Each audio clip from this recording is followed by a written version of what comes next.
Tiger បើជាមួយនឹង Live FC 4គ្រាប់កើតឡើងនៅកីឡដ្ឋានអាគិហិរុកាតូដែលយើងឃើញថាពិតជាជក់ចិត្តអារម្មណ៍ស្វិតស្វាញមែនតើនៅក្នុងការប្រកួតថ្ងៃនេះមុនការប្រកួតចាប់ផ្ដើមក៏មានការគោរពភ្លេងជាតិនៃប្រជាជាតិកម្ពុជាបាទយើងឃើញថា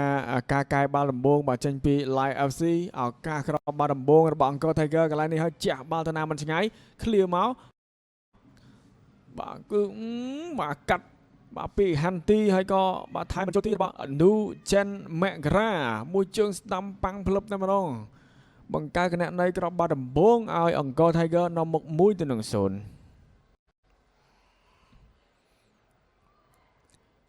បាទគ្រាប់បាល់ទី2ក៏បាទកើតឡើងបាទកន្លែងនេះកាប់បញ្ជូនមកឲ្យតក្ករៈកាត់បាល់ចូលខាងក្នុងថែមស្ដាំពីសុគ្រីសូហ្វាន់បាទសុគ្រីសូហ្វាន់ក៏ថែមស្ដាំបញ្ចូលទីបានល្អពីការបញ្ជូនរបស់តក្ករៈម៉ាស៊ូតានីបាទ2-0បាទគ្រូបង្វឹកក៏ដូចជាបាទអ្នកគាំទ្រក៏សប្បាយរីករាយមែនតើ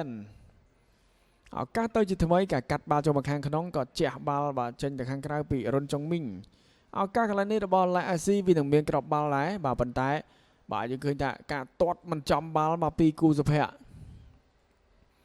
លើកបាល់ចូលមកខាងក្នុងបាទកន្លែងនេះការទាត់មួយជើងឆ្វេងរបស់តក្ករៈម៉ាសាតានីប៉ុន្តែបាល់ហើររំលងរបស់ទីចូលដល់វគ្គទី2ចាន់វិបលដេវីតកន្លែងកាត់បាល់ចូលមកខាងក្នុងអស់រលីងបាទมันមានមិត្តរួមក្រុមទេការលើកចូលមកខាងក្នុងនេះមួយក្បាលរបស់ចាន់វិបលដេវីតក៏ហើររំលងរបស់ទី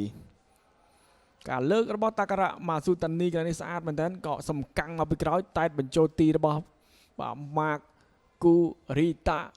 រកបានគ្រាប់បាល់ទី3ឲ្យអង្គរ Tiger នាំមុខបាទគឺ3-0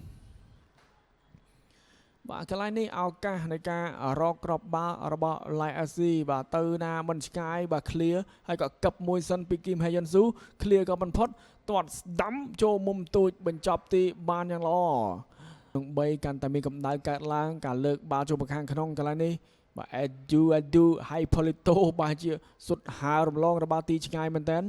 ការលើកទៅកន្លែងនេះរបស់ Live FC វិញនឹងមានគ្រាប់បាល់តាមពីក្រោយ